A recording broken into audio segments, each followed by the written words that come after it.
চাপা শুটকি ভর্তা। তো তার জন্য আমি শুটকিটা একটু ভেজে নেব।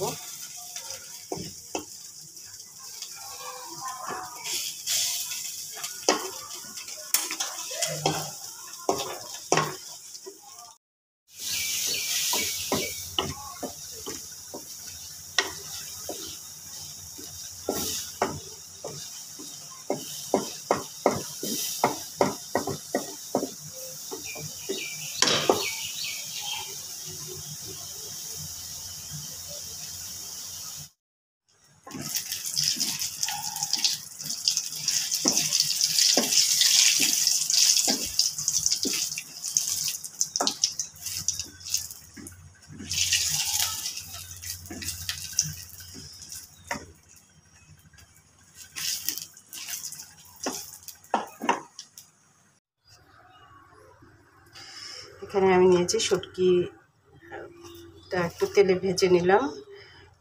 রসুন পেঁয়াজটা এমনি ভেজে নিয়েছি তেল ছাড়াই, আর শুকনো মরিচ ভাজা, লবণ। এখন আমি এগুলো বাটনায় বেটে নেব।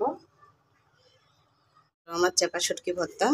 তো এখানে আমি দিয়েছি শুকনো মরিচ ভাজা, শুটকিটা তেলে ভেজে নিয়েছি, পেঁয়াজ, কাঁচা রসুন, রসুন পেঁয়াজটা আমি একটু ভেজে নিয়েছিলাম এমনি তেল ছাড়াই, আর দিয়েছি কাঁচামরিচ।